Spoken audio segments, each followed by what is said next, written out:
Quem pode mais? Jornal Mais Expressão, a gente aqui trocando ideia com os principais candidatos, os candidatos à Prefeitura de Indaiatuba, a gente batendo um papo, a gente tem um tempo limitado, a gente está trazendo todos aqui para você. Eu e Thalita Pazzi, esta advogada sensacional. Eu trouxe a advogada, gente, porque facilita a situação. Qualquer problema temos uma advogada. Ou facilita ou dificulta, né? Não é verdade? É ruim. Mais uma vez um prazer estar aqui com você. Obrigada Mais Expressão pelo convite. Sejam todos bem-vindos para mais um bate-papo. Hoje a gente está aqui com o Bruno Ganem, candidato à Prefeitura de Indaiatuba do partido Podemos. Grande Bruno Ganem. Seja bem-vindo. Fazia tempo que eu não via você. Muito também obrigado. Fazia tempo Mesmo. que não via, Bruno, né? Sim. Então, correria também, né, Bruno? Pô, há anos essa correria, né? É verdade. Mas é um prazer estar aqui com vocês, né, e poder compartilhar um pouquinho, né, daquilo que a gente planejou, preparou. A gente sabe que a forma que vocês conduzem a comunicação, conheço tanto Thalita quanto você, né, Rui? Sei que vocês são muito habilidosos aí, isso vai ser muito bom para esclarecer a população, né? Isso é muito bom. Legal. Obrigada. Aqui a ideia é levar informação para a população realmente, a gente vai explorar um pouquinho mais do teu plano de governo e eu acho que já dá para começar. Como que você está sentindo a campanha hoje em Indaiatuba? Uma campanha positiva, né? Vou falar da minha campanha e vou falar do geral, né? Até estava nessa reflexão esses dias, vendo o nível de algumas campanhas fora, né, a gente percebe que aqui, em que pese terem pontos aí que não deveriam existir, alguns questionamentos que até se judicializa tudo, mas eu entendo que em geral a gente está tendo um processo eleitoral bem acima da média de outros municípios, né, e entendo que eu estou conseguindo levar minhas propostas, né, as propostas estão sendo compreendidas, nas ruas a gente recebe o feedback, isso é muito, muito bom, né? Motiva bastante. E, aliás, o Bruno, que todo mundo, quem é de Indaiatuba, já é daqui ou mora aqui há algum tempo, sabe que o Bruno, né, Thalita, é um cara da rua, né? É um político que, pô, quantas vezes eu não encontrei com o Bruno nas ruas e sempre tá ali na frente das pessoas. Isso faz diferença, né, Bruno? Agora você já é um cara experiente, você já é um político experiente, por tudo que você já viveu até aqui. E como é que você se sente agora para encarar essa prefeitura de Indaiatuba, essa cidade que cresceu? A gente estava falando de 10 anos, 13 anos, é o tempo que eu estou aqui, eu sou de São Paulo, moro aqui há esse tempo. Como é que você está preparado para encarar esse desafio? Porque realmente é uma cidade que explodiu, né? Sim, com certeza. É uma cidade que tem um potencial enorme e, ao mesmo tempo, a gente tem que ter muito cuidado para conseguir fazer com que tudo que ela tem de bom continue bom e, ao mesmo tempo, saber mexer, vamos dizer assim, naquilo que tem problema da melhor maneira possível, né? Você comentou da questão dessa vivência, né? Realmente, eu sinto que cada etapa que eu passei aí na vida pública vai ser importante para algum objetivo, né? Então, na Câmara Municipal, eu fui vereador 2 mandatos, a gente sabe bem como é que funciona essa dinâmica na Câmara. É uma dinâmica muito peculiar e é muito importante o prefeito saber ter uma boa relação com a Câmara para poder fazer um bom governo. Quando eu falo boa relação, é muito além de ter voto ou não ter voto. É mais do que isso. É conseguir apresentar o projeto de cidade para os vereadores e convencê-los de que aquele projeto é importante e de que eles são importantes também no processo. Ou seja, para todo mundo ir na mesma direção. Se os vereadores, o prefeito, todo mundo compreende a linha da gestão, a gestão vai melhor. Tá. Assembleia Legislativa, eu fui deputado estadual um mandato, né? Foi um mandato? Um mandato, isso. E lá, assim, eu vejo o quanto a gente tem projetos que precisa passar por lá para a gente conseguir destravar, para a gente conseguir caminhar, né? Especialmente agora com o governador Tarcísio eu sinto mais facilidade. A gente tem uma proximidade maior e até o nosso vice, né, o Dr. Pinelli, é do partido do Tarcísio, né, do Republicanos. A Clarice Ganem, né, minha mãe deputada estadual, ela acompanha muito o Tarcísio, as agendas do Tarcísio, o próprio Ricardo França, né, que é deputado também do nosso grupo. E, É outro que está com você também desde os primórdios, né? sim, das ruas lá, Das né? ruas, grande França, e ficava lá com o verdade. megafone, pô, sensacional. Sim, foi meu assessor, virou vereador, depois vereador mais votado. Foi né? bem o França. E tudo isso cria um contexto interessante para oportunidades no Estado. Né? Vou dar um exemplo aqui, uma coisa que está até no nosso plano. A questão da habitação. A gente sabe o quanto dá para a gente extrair de recurso através do Minha Casa Paulista, através da área habitacional Existem do Estado de já São Paulo. planos estaduais que você pode introduzir aqui ainda, trazer essa história aí. Com certeza. Eu não tenho dúvida que o complexo hospitalar que a gente vai fazer também, com hospital municipal, maternidade, centro oncológico, com quimioterapia, radioterapia, cirúrgico, enfim, todo esse contexto, que é um contexto, digamos assim, ousado, vai ser uma coisa o que centro vai oncológico diferenciar. e pode ajudar porque toda Sim. a região, né, Bruno? Ele tem uma característica regional, mas com enfoque municipal. Enfoque municipal. Mas tem sim, né? E o governo do estado vai ser muito importante nesse processo. Tá. Isso é uma coisa que eu tenho conversado já com a equipe, até com o próprio Tarcísio já tive a oportunidade de conversar, e é isso que nos dá a garantia de dar continuidade, de ter colocado o plano de governo. Tá. Porque tudo que está no plano de governo foi muito bem estudado. A gente não colocou aquilo que teria aí uma margem para, vamos dizer assim, não dar certo. Então, tudo está planilhado. Se vai fazer uma obra, quanto vai custar essa obra? Quando vai estar disponível esse dinheiro para investimento? No primeiro ano, segundo? Quanto no primeiro, quanto no segundo, terceiro? Né?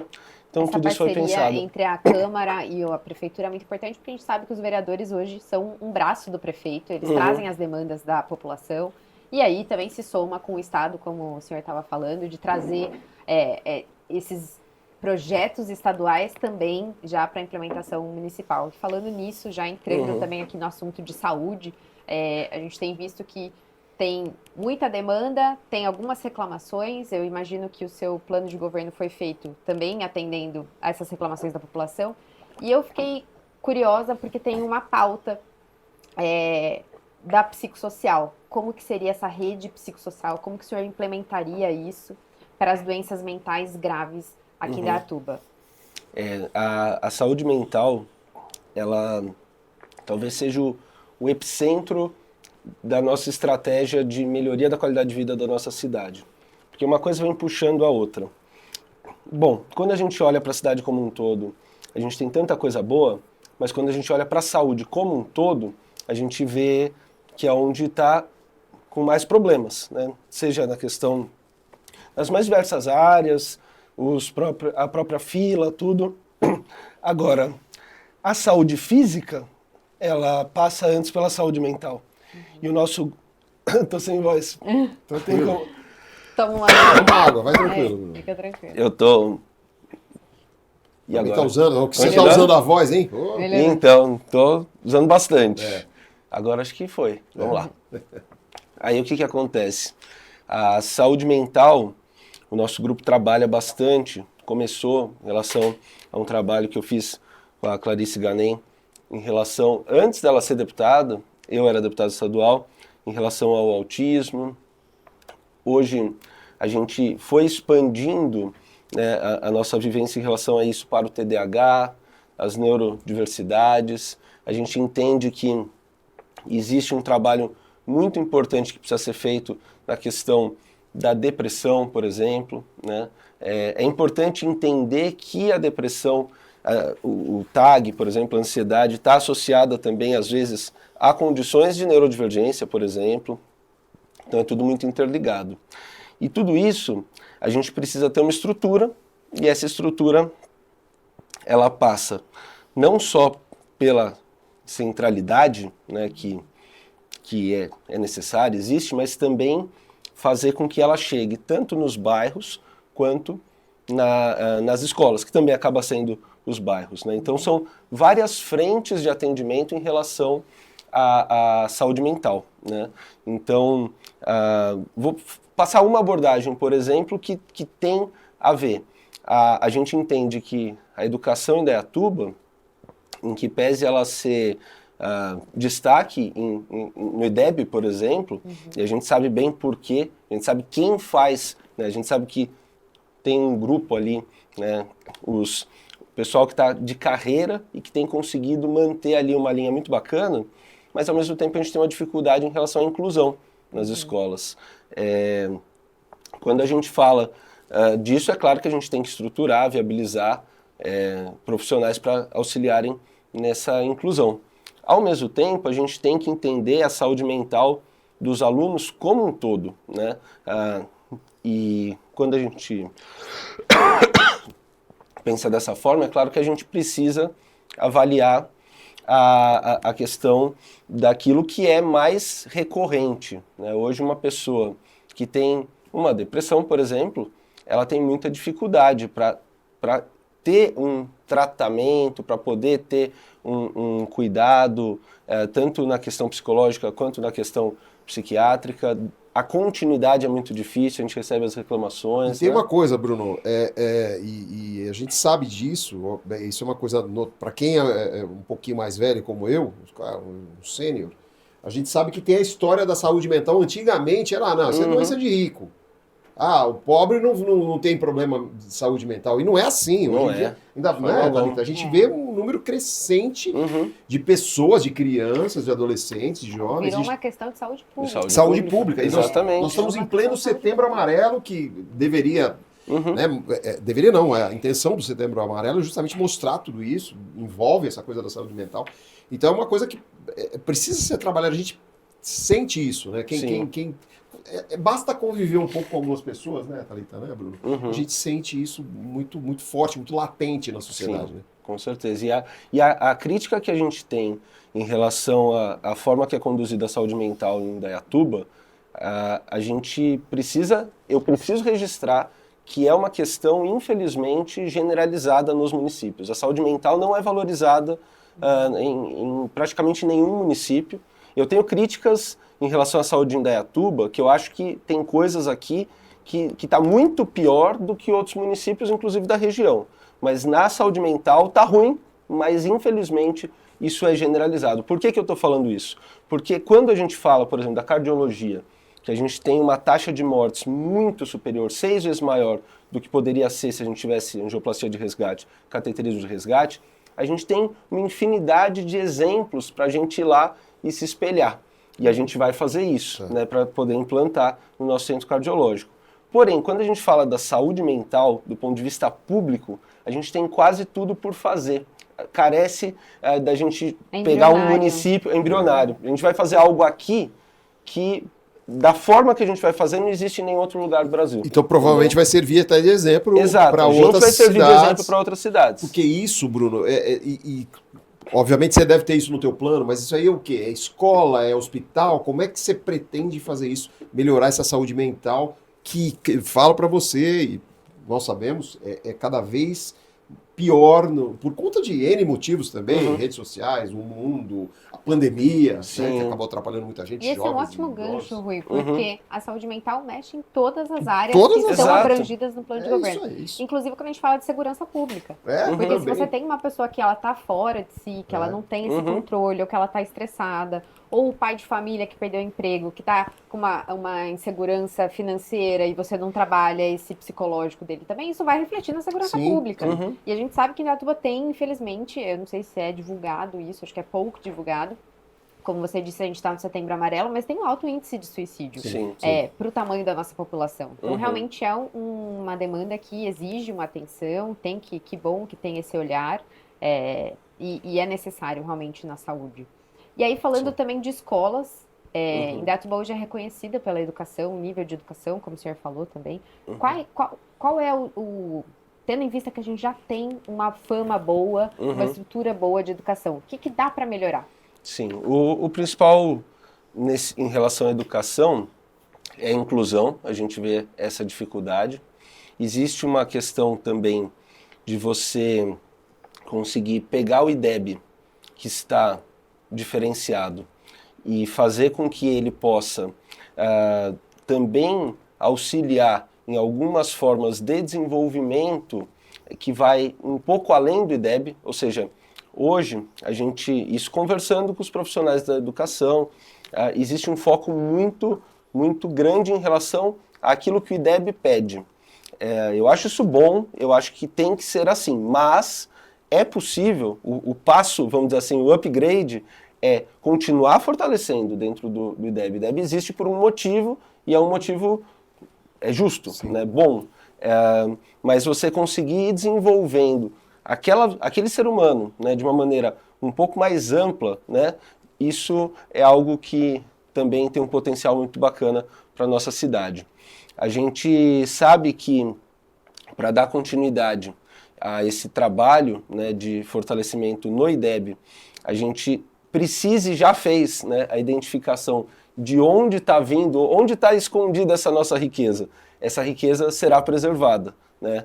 Basicamente, e eu acredito até que isso deve virar exemplo até para outras secretarias, ao longo do tempo, alguns profissionais muito competentes, né, não são poucos inclusive, eles foram ganhando um protagonismo ali no desenvolvimento, na evolução, e a gestão ali foi deixando a coisa crescer, foi só dando ali o suporte. E isso é muito bom, né? Não teve tanta interferência, vamos dizer assim, política, essas coisas. A coisa foi tecnicamente evoluindo. Isso na educação infantil? Exato. Na educação infantil? No Fundamental 1, no Fundamental 1. Né? Especificamente. Né? A questão das creches, a gente tem outros desafios, também existe um pouco dessa lógica, mas onde eu sinto que está mais preservado é no Fundamental 1. Né? E a gente tem, inclusive, como objetivo, não é compromisso, é buscar viabilizar o Fundamental 2. A gente não vai fazer isso de uma maneira, vamos dizer assim, desestruturada. A prioridade número 1 é manter a qualidade que está o Fundamental 1. E, na medida das possibilidades e das parcerias, a gente evolui para o 2. Exatamente. Porque eu sinto uma coisa da história, ainda na educação, até para a gente complementar isso também, a gente, esse Fundamental 1 que você está falando aí, Bruno, é muito legal, a gente vê as pessoas falando, Thalita, nós todos já ouvimos, eu vou pôr meu filho no público, eu não preciso pagar um particular, porque é muito bom, que tem isso, tem A, tem B, tem C. Mas parece que quanto mais velho fica, conforme a criança vai subindo os degraus da educação, eu não sinto essa ajuda, essa força para a criança estar pronta, ou depois o adolescente estar pronto para enfrentar, de repente, a vida universitária. Né? E isso é um problema, né, Bruno? Assim, eu vejo isso como um problema e a gente tem que melhorar isso aí, né, cara? Com certeza. A gente vê que a educação estadual, na gestão do Tarcísio, nós temos uma visão de que ela está conseguindo alcançar aí alguns objetivos importantes, está evoluindo, mas está vindo de uma base muito discrepante em relação à base que a gente tem aqui em Indaiatuba. Né? Então ainda o municipal é melhor que a estadual. Né? E a gente vai brigar para que a estadual, ainda que evolua muito, a gente ainda vai continuar na frente, melhor, que a gente tem essa ambição boa de manter a gente no topo. Né? E nesses jovens que o Rui mencionou, que depois vão para a vida universitária, no teu plano de governo tem uma parceria entre as universidades nacionais e internacionais. Como que o senhor pretende viabilizar aqui no município essa parceria? A gente tem uma forma de lidar em relação a isso, que é você criar alguns pontos onde você cria algumas motivações adicionais para os jovens. Né? Então, o objetivo principal é esse. É que o jovem olha e fala, nossa, eu posso fazer isso, posso fazer aquilo, e as coisas vão se desdobrando. Durante a minha faculdade, eu fiz engenharia de produção na USP, em São Paulo, e tinha alguns programas que eram mais ou menos assim, mais ou menos inspirado nisso. Então, desde diploma duplo, né, com universidades italianas, universidades francesas na época, diplomas duplos com outros cursos, e essa diversificação a prefeitura ela pode viabilizar. Né? Na questão do ensino superior, fazendo essas pontes, também em relação ao ensino médio, fazendo essas parcerias, são coisas que vão sendo feitas a partir de uma proatividade da gestão, é nesse sentido que a gente coloca. Então, assim, as oportunidades que vão surgir, elas são circunstanciais, mas a prefeitura vai estar buscando elas a todo momento. E a gente sabe o quanto isso tem muito potencial, tem muitas, desde cidades que são cidades gêmeas, né, em outros países, que a gente constrói parcerias junto a empresas do município, que com certeza entrariam nisso, uma empresa alemã, por exemplo, que pode fomentar um projeto nesse sentido, de criar um intercâmbio, não só cultural, mas também acadêmico, de curso, né? A gente tem a própria FIEC como um catalisador importante para isso, né? Mas assim, veja, eu não estou falando apenas da rede que é nossa, né? Veja, a gente não tem uma faculdade que é municipal. Sim, não tem, né? A gente está falando de promover essas parcerias, promover essas conexões. Isso né? é importante até porque você pensar em termos de estudo ou intercâmbio, você só pensa numa camada da população. Exato. Né? Se você dá oportunidade para outras camadas da população Via conseguir, município, né? Sim, exato. Aí isso é muito bacana. Eu acho Exato. que isso é muito legal. Agora, já pulando para uma outra coisa, eu estava no médico semana passada, Bruno, e a secretária da médica chegou assim e falou assim para mim, Thalita, eu moro em Campinas, mas eu vou para Indaiatuba direto. Por quê? Eu adoro passear no parque ecológico, adoro ir naqueles lugares legais, ou eventualmente um restaurante e tal. Eu acho que isso é um ponto que Indaiatuba poderia melhorar muito. As pessoas adoram vir para cá. A gente sabe, notadamente, a gente vê motos e carros e pessoas vindo passear.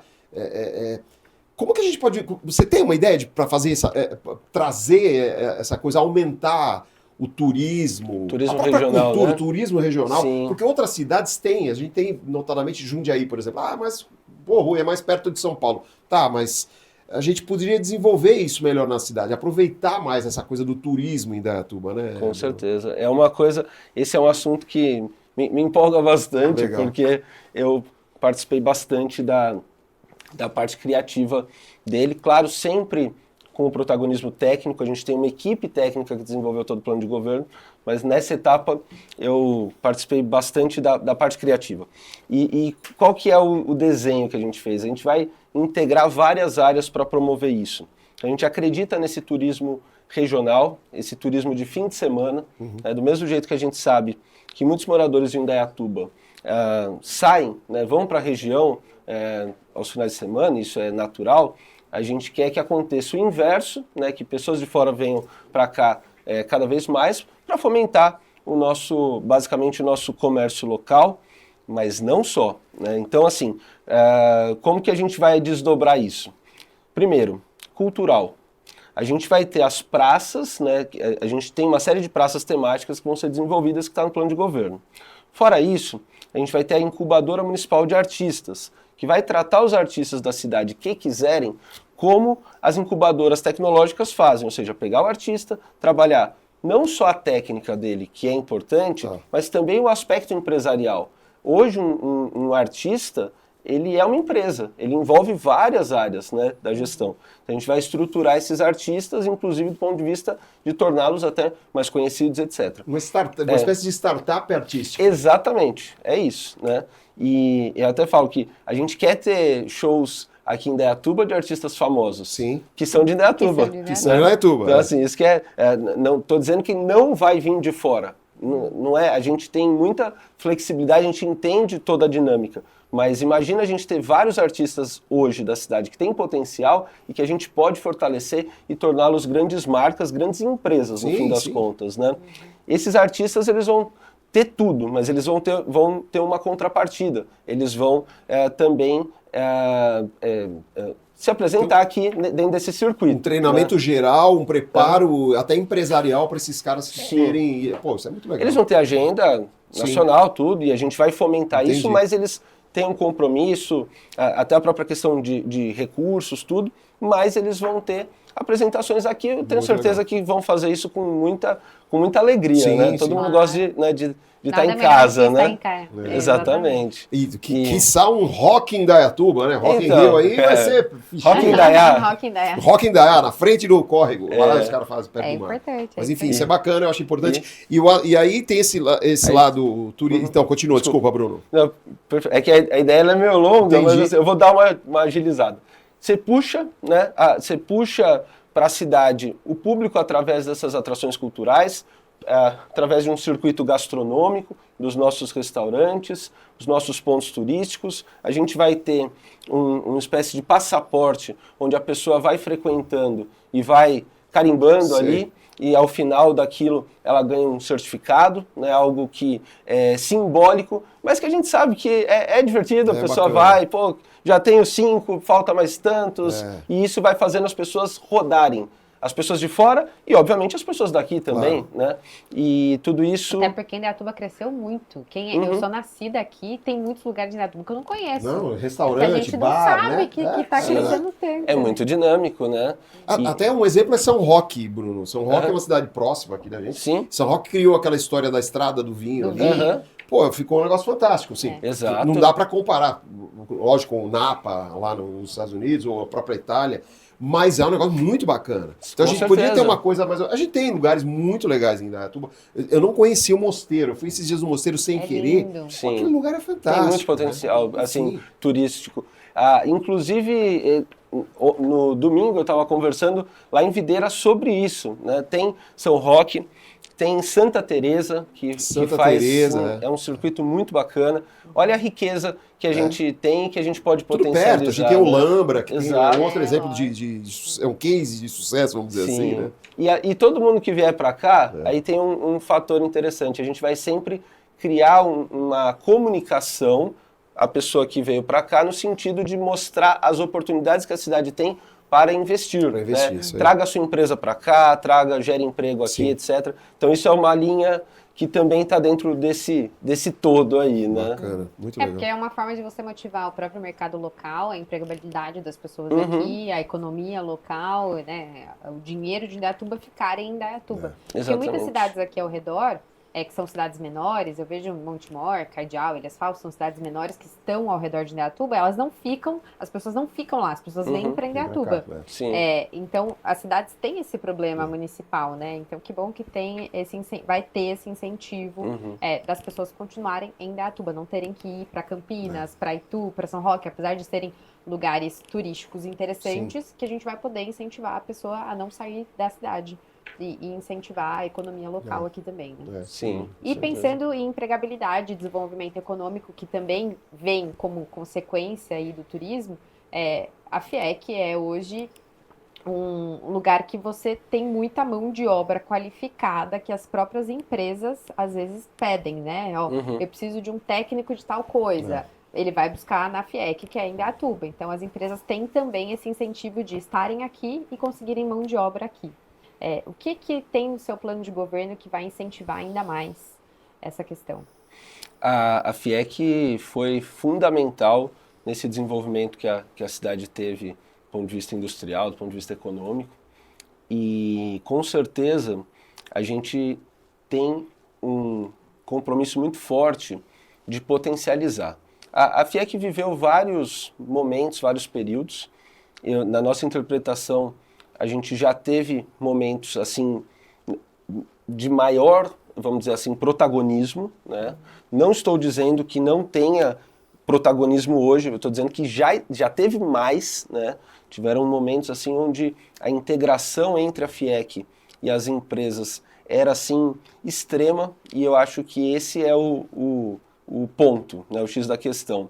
A gente precisa garantir que essa conexão esteja muito boa, né, esse diálogo, que a gente faça cursos, inclusive, já em parcerias com as empresas da cidade, né, sejam elas grandes ou sejam várias pequenas, mas que a gente tenha essa conexão para evitar, em primeiro lugar, que você forme, por exemplo, e a gente sabe que isso eventualmente acontece, de formar mão de obra e essa mão de obra não se encaixar, né, em relação ao mercado de trabalho. Né? A gente viveu isso, vou dar até um exemplo aqui, né, mas que aí não foi nem uma questão da FIEC, mas só para dar um exemplo. Eu lembro numa época que teve uma bolha em relação à questão ambiental, um tema que eu particularmente tenho bastante envolvimento, e que foram criando vários cursos associados à questão do ambiental e que ficou desproporcional ao mercado, desequilibrou. Claro que aos poucos as coisas vão se reequilibrando, mas a nível local a gente consegue administrar isso de uma maneira muito mais fácil, porque a gente vai estar em contato direto com a empresa vai falar, eu estou precisando desse profissional. E a pessoa que quer estudar, ela não quer estudar para terminar o curso e não ter emprego. Sabendo que aquele curso vai ser a porta de entrada para a empresa, é o que ela quer, né? Direcionar muito melhor. Exato. Muito legal. Você falou de meio ambiente, você falou dessa coisa ambiental, verdade, Bruno.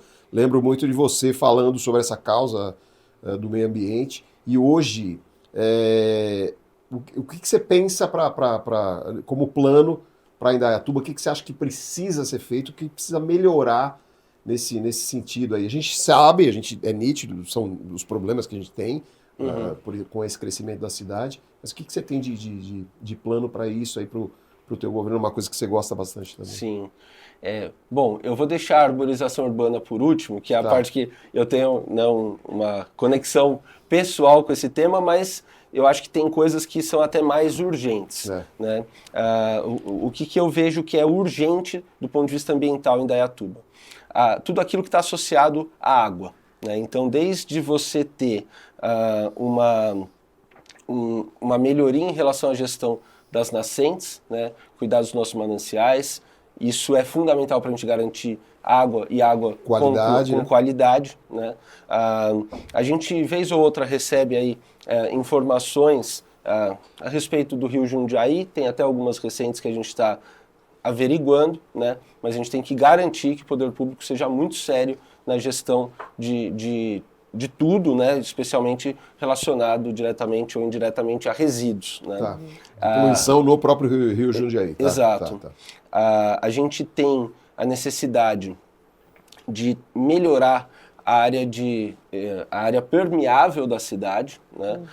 Mas está tendo uma série de novas edificações e isso é natural e vai ter mesmo. Sim. Mas você tem várias estratégias para aumentar a absorção da água da chuva. Você tem áreas, mesmo dentro da questão urbana, que você consegue facilitar essa absorção. Isso é bom não só do ponto de vista de combate à enchente, mas é importante também para você alimentar esse lençol freático e fazer com que essas nascentes tenham maior vazão ao longo de todo o ano, né? As perenes, as intermitentes, que fiquem o máximo de tempo possível tendo vazão de água. Né? Então, isso para mim é a tarefa número 1. Né? Fora isso, a reciclagem. Eu entendo que a cidade poderia reciclar mais, a gente tem que fomentar melhor essa coleta, né, de reciclagem, exato. O lixo é uma boa questão também, né? Porque muitas vezes, eu não sei como funciona a coleta de lixo aqui, mas por mais que a gente separe o reciclável do lixo orgânico, tem algumas cidades que não conseguem fazer esse tratamento também diferenciado. Então, de realmente coletar quando é só reciclável, coletar separado quando é só orgânico. Às vezes a gente tem o trabalho, separa e depois vira tudo uma coisa só. Tem conhecimento como que funciona em Indaiatuba? Sim, em Indaiatuba a gente tem os ecopontos, né? E em relação ao que vem do ecoponto, existe ali a separação, a destinação.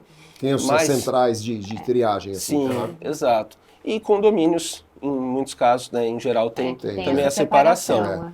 Mas fora isso, no residencial, no residencial, né, sem ser condomínio, é uma coleta única, né? Assim, uma coleta que não é diferenciada. Sentido, não tem a coleta diferenciada. E poucas pessoas estão dispostas a pegar o lixo, colocar dentro do carro e levar até o ecoponto. E tem uns tiozinhos, com todo respeito, tem uns tiozinhos que vêm de carro, eu cansei de ver isso. Pessoa que, infelizmente, aqueles carros muito simples, o cara enche aquilo lá. É bacana, porque é um meio de sobrevivência dessa pessoa, mas também não deveria ser assim, né, Bruno? É uma questão de conscientização da sociedade também, né, claro, mas também acho que o município poderia fomentar isso nesse sentido, de ter uma coleta diferenciada. Sim. Porque no meu condomínio eu vejo, É um prédio, a gente separa o que é orgânico, o que é vidro, o que é reciclável, mas aí vem a coleta, uma coleta única. Mistura tudo. Não adianta nada separar, entendeu? Nesse sentido. Acho que é interessante também. E outro ponto também que a gente estava conversando, né, Rui, a questão da mobilidade em Indaiatuba virou, de fato, um problema. Porque a cidade, como o senhor também falou, está crescendo. A ideia é que cresça cada vez mais, ainda mais se todos esses projetos turísticos realmente forem viabilizados. Isso vai trazer mais pessoas, mais carros, mais motos, mais pessoas querendo morar em Indaiatuba. O que tem no teu plano de governo a respeito da mobilidade municipal? A questão de transporte público, a questão de facilitação de trânsito. O que o senhor pensa a respeito? A gente tem uma estruturação no sentido de conseguir fazer o trânsito ser mais técnico, mais profissional. Hoje em Indaiatuba não tem um engenheiro especialista na área de trânsito. Sabe aquilo que eu falei da educação, do IDEB, tudo que é bem técnico, o pessoal cuida bem? Aqui eu vejo que a interferência política no trânsito é muito grande. É o oposto do que está acontecendo nessa questão do IDEB da educação. A gente precisa profissionalizar. Está provado por essa questão do IDEB o quanto é importante dar para o técnico protagonismo, né? Então, qual que é a desvantagem de ter um engenheiro? Você fala, por que eles nunca colocaram? Eles não engenheiro de trânsito, não consegue pagar o salário do engenheiro? É lógico que consegue. Sim. Existe uma decisão, mas essa decisão é uma decisão que eu considero equivocada, né? Que é no sentido de você ter o controle político das coisas. Então, veja, você quer que eu mude a rua da sua casa, você quer que eu coloque a lombada, o outro quer outra coisa, e eu faço, você fica feliz, ela fica feliz e tal. Isso é um trânsito político. Só que esse trânsito, no fim das contas, não é bom para você, nem para você, nem para você. Porque não tem técnica. Porque não tem técnica e fala, fiquei feliz com a lombada, mas aquela rua ali tá esquisita. Não tem nada a ver. Rua eu fiquei feliz, mas e a lombada lá que não tem nada a ver? Sabe? Então fica um negócio confuso. A gente tem um trânsito, por exemplo, a questão da lombada eletrônica de 30 km por hora em lugares que não tinha acidente e passou a ter acidente, não faz sentido, né? Então, a gente quer dar esse protagonismo técnico, organizar melhor o trânsito, tornar o trânsito mais seguro e mais fluido, né? A gente tem hoje uma série de pequenas ações que ajudariam. Um exemplo, a gente tem vários semáforos que só tem aqui em cima, o vermelho, né? Não tem o lateral. Sim. E aí a pessoa não vê, está atrás de um caminhão, não tem visão e passa no vermelho e toma multa. No parque, né? Principalmente, o parque ecológico ali, Exato. Boa parte dos semáforos não tem esse lateral, né? Esse lateral. Para quem não sabe, tecnicamente isso é muito importante isso aí, porque as pessoas, você falou, Bruno, nós temos uma circulação muito grande de caminhões grandes que circulam nessas vias. Exato. Então para você tecnicamente estar assistindo, vai para quê? Não precisa, já tem um, não, negativo. Muitas vezes você tem um caminhão um tanto quanto alto, você não consegue ir. E a questão do turismo é importante que a gente sempre leve em consideração o fluxo da cidade, né? Então, assim, os horários das atrações precisam ser encaixados de tal maneira a trazer a demanda no momento em que a cidade está mais tranquila, né? E não num horário, vamos dizer assim, ruim. Até porque você vai levar mais demanda no momento que o comércio já está com a demanda no pico, não faria sentido. Uma então você tem que... Exato. É uma preocupação que porque você é importante, a demanda né? populacional de pessoas e aí você não tem as medidas para isso fluir, para o trânsito fluir. Exatamente. Principalmente nesses horários de pico. Então tem medidas nesse sentido. Tem sim. Tem. Eu comentei, né, que eu sou engenheiro de produção. Na engenharia a gente trabalha muito na produção, na verdade, né, com o balanceamento. É exatamente balancear os recursos da cidade, ou seja, você não pode gerar demanda extra onde você já está ali no limite, né? Então você estourando já, você vai exato. Você precisa gerar demanda onde tem capacidade ociosa, né? Ou seja, o comércio que horas o comércio está vazio? Tá horário. Então é nesse horário que eu quero colocar gente lá. Gente como? O turista, né? Ou a própria população em geral, né? O trânsito, a mesma lógica, né? E tudo vai seguindo esse raciocínio. A gente tem um crescimento grande da cidade, e a gente está falando bastante disso, porque é nítido, claro, que qualquer pessoa que chega em Indaiatuba, se a pessoa veio há 3 anos atrás e vem novamente, a pessoa vê o crescimento que a gente teve na cidade. Sim. Agora, a gente não tem, Bruno, assim, não sei se como é que está no teu plano de governo, a gente nota também por uma série de fatores, o fechamento de pequenos comércios, de pessoas que tentaram pós-pandemia ou até antes, algum negócio próprio e tudo mais. E aí cai na história do emprego, cai na história do empreendedorismo. Você tem alguma coisa para isso, para ajudar essa pessoa, para facilitar a vida dessas pessoas que abrem? O que a gente vê de comércio abrindo e fechando. Micro e pequeno empresário. Micro e pequeno empresário fechando rapidamente. Eu fico triste, né? A gente às vezes até quer, preciso comprar lá, como a gente até falou agora há pouco, né, Thalita, essa história do dinheiro ficar em Indaiatuba. Você tem alguma história para ajudar essa pessoa que está tentando aí montar o seu próprio negócio e tudo mais, Bruno? Em relação ao comércio, especificamente entre essa parte do turismo, né? E, inclusive, é importante a gente entender que muito disso acontece porque está tendo um movimento de saída das ruas e ida para os shoppings, né? Para locais fechados. Pequenos malls, né? Que tem, Exato. A gente tem bastante. Exato. Então, isso é um movimento, mas não é um movimento que... digamos assim, obrigatório. É um movimento natural, mas não é obrigatório. Eu acredito que ele vai continuar de certa forma, mas eu acredito que é muito mais natural uma pessoa que vem de fora poder curtir um comércio de rua. Se a rua estiver bem estruturada, se tiver evento, tudo, é mais agradável. Então você tem públicos, né? E esse turismo regional, ele puxa muito mais para a rua do que para essas regiões internas fechadas que naturalmente também terão sua demanda, mas indiretamente. Né? Então a gente tem essa visão, né? Claro, e o fortalecimento em relação ao microempreendedor, né? A importância, né, de você ter um suporte, inclusive da própria gestão. Às vezes as dificuldades são até burocráticas, né? E a pessoa fica travada. Às vezes a pessoa tem dificuldade para entrar no MEI. Para abrir o MEI, o cara... É verdade. Então, assim, são detalhes, né, que permitem. Às vezes a pessoa fala, mas eu não consigo dar esse passo. Só que se ela não der esse passo, ela não acessa certos mercados. E ela fica travada. A gestão precisa dar todo um suporte em relação a isso. Nessa formalização, como que o município pode auxiliar esse pequeno empresário? Porque eu sou advogada, então e eu empresarial, especificamente empresarial eleitoral, e eu sou defensora do jurídico preventivo. Mesmo para esses microempresários, você ter uma assistência jurídica é muito importante, porque é o que vai capacitar esse empresário de pensar no que interessa, o crescimento dele. Os problemas jurídicos que muitas vezes são entraves para esse profissional, para essa empresa crescer, eles têm que ficar na mão de quem entende. Então, o município pode dar esses incentivos que nós conversamos aqui para grandes empresas, então incentivos para elas virem até aqui, de repente fortalecer esses convênios de mão de obra, mas isso é muito distante do micro e pequeno empresário. O que pode ser feito para eles, pensando no município? O que o município consegue fortalecer esse microempresário, além dessa questão do turismo e tudo mais, a gente incentivar a economia local a ficar em Indaiatuba?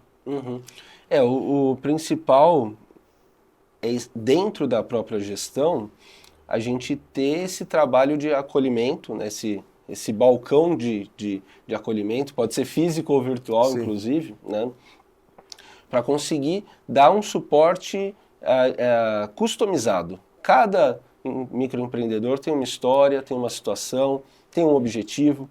Então, a gente vai ter um grupo, né, de profissionais especializados para dar esse suporte. A gente não quer que fique, em relação à prefeitura, mas o raciocínio vai até além. A gente não quer que fique aquela coisa da pessoa ir numa secretaria, aí ela tem que resolver, vai na outra. Não, a gente quer que tenha uma pessoa da gestão especializada para isso, que vai acolher o microempreendedor e ela vai ficar responsável por dar toda a direção, fazer as coisas acontecerem de maneira facilitada e até um pouco de assessoria, até do ponto de vista de negócio mesmo, dentro de uma lógica Sebrae e tudo, né? Eu ia dar o exemplo do Sebrae mesmo. Né? Exatamente. Não, e é fundamental porque, às vezes, essas burocracias, elas fazem com que o empresário ele se desanime. Então, eu vou precisar de licença, eu vou precisar licença da prefeitura, daí eu preciso de uma licença sanitária, daí eu preciso da autorização do bombeiro. Tudo isso, se fosse um setor só para atendimento, como o senhor está falando, facilitaria a vida do empresário, com certeza. Porque hoje em dia, ele tem que ir em um setor, tudo separado, e é tanta licença que você acaba pedindo licença, né? Então dá licença que eu vou sair, né? Você fala, ficou com perdão da piada. Nós estamos na reta final já, Thalita, eu só aproveito para você pedir, faltam 5 minutos para a gente terminar, a gente tem um tempo determinado igual para todos, né? A gente tem algum ponto que você queria só ressaltar para esse final? Bastante. Muita coisa legal. Eu sei que o Bruno é um cara muito envolvido com a cidade, eu sei o quanto você gosta da cidade. Então dá uma passada geral para, de repente, a gente está falando isso, muita gente que de repente não te conhece, não conhece a tua história na cidade. O que você pretende fazer, além do que a gente, os assuntos que a gente citou aqui, o Bruno, para a pessoa que está assistindo a gente, para compartilhar, inclusive, mostrar o que o Bruno pode fazer por Indaiatuba aí, caso ele vença essa disputa à prefeitura. Perfeito. Bom, a gente já falou de vários temas, né? Vocês conduziram muito legal para alguns aspectos que muitas vezes as pessoas até não param para pensar. Agora, tem alguns pontos aqui que eu acho que vale a pena, né, a gente colocar também em relação aos horários das creches, que nós entendemos que não bate muito com os horários de muitos empregos, então a gente quer diversificar e ampliar essas creches, essa grade de horário, a grade de horário, a quantidade de creches também. Tá. A gente sabe da necessidade de ampliar o número de servidores, porque o caminho é você ter ali dois turnos, né, de trabalho, né, para não sobrecarregar e também para você conseguir fazer um sistema melhor estruturado, né? Aliás, entrando nessa questão também, eu queria falar da valorização ao servidor público municipal. A gente entende que Indaiatuba tem muita coisa boa e quando você olha ali na lupa, você vai ver que tem o servidor de uma maneira muito ativa, de uma maneira muito importante. Tá. E a gente precisa garantir a retenção desses profissionais, a valorização, a motivação, e nós faremos isso em várias frentes, né, de valorização e também do ponto de vista de você melhorar o próprio ambiente de trabalho, que a gente recebe bastante reclamação. Habitação, acho que a gente não falou, né? Não falamos, não. Você comentou essa rapidinha, falamos daqueles projetos estaduais que estaduais, você quer isso, do Minha Casa Paulista, Minha verdade. Casa Paulista. Segurança pública. Nós não abordamos. Vamos falar da segurança então, falar da habitação. Habitação, como eu falei, tem uma planilha, né? Então a gente não faz as coisas de cabeça, a gente faz as coisas com números, e o que a gente conseguiu colocar ali no nosso plano são 2.000 unidades habitacionais nos próximos 4 anos, e para isso a gente vai ter Minha Casa Paulista, usar o Fundo Municipal de Habitação, terreno da prefeitura, e com certeza a gente também vai conseguir viabilizar não só para a faixa do pessoal que não tem renda, mas para quem tem uma renda aí 1,5, né, que a maior parte da população está nessa faixa, viabilizando projetos onde você não tem entrada e tem uma parcela de R$400. Isso entrou também lá na nossa planilha e a conta fechou, Bacana. Isso que é importante. Tá. Segurança pública. Segurança foi, muita gente não sabe, né? Eu era muito envolvido na questão ambiental, de proteção animal, lá em 2007 e tudo, mas a segurança pública, no fim das contas, foi aquilo que me colocou na política, porque eu me envolvi bastante na questão do sistema de câmeras, trouxemos especialistas para cá, eu era presidente de um grupo, né, o Movimento Jovem, nós trouxemos especialistas para falar sobre a questão da instalação do sistema de câmeras, conseguimos a instalação em 2008, em 2009 foi aprimorado. Isso foi uma coisa que deu uma guinada na cidade. Deu uma guinada muito grande. É conhecida pela segurança pública justamente por ter sistema de monitoramento. Justamente. Isso é exemplo para... Foi, né? Ainda é, né? E a segurança é um cartão de visita para trazer empresa, para trazer coisa boa e espantar coisa ruim. Para tudo. Né? Então, foi realmente um ponto de virada. Quero aqui registrar que teve um mérito da gestão em 2009, né, primeiramente do Zé Onério, que quem deu o pontapé inicial, acolheu a nossa proposta. 2009, quando entrou o prefeito Reinaldo Nogueira, ele colocou muita tecnologia, ele foi buscar o que tinha de mais moderno. Isso é o que a gente tem que fazer agora de novo. Hoje, Indaiatuba ainda se destaca, mas a gente tem que brigar para ser a melhor. Em termos de tecnologia de segurança pública, a gente tem que estar sempre no topo. Vale a pena estar no topo. Vale a pena ter esse título de cidade número 1 em segurança pública. Com certeza. Que envolve a tecnologia, mas envolve também, claro, a questão do pessoal, valorização, fortalecimento, estrutura, tanto em relação à guarda, a integração polícia militar, polícia civil, tudo isso. Legal. Bruno, obrigada pelo papo. Grande Bruno. Valeu. Bruno Obrigada. do Poder, Prazer ter você Bruno aqui. Ganem, essa Prazer figura todo meu. que veio aqui também trazer um pouco dessa história, dessa experiência que ele tem como político. A gente tem um tempo certo, daria para ficar aqui 3 horas conversando com o Bruno, que teria assunto interessante, que é uma pessoa também, um cara acima da média, super inteligente. E a gente deseja boa sorte para você, Bruno. Foi super Obrigado por legal. ter vindo. Espero que vocês tenham gostado aí. Até a próxima. Valeu, rapaziada. Obrigado.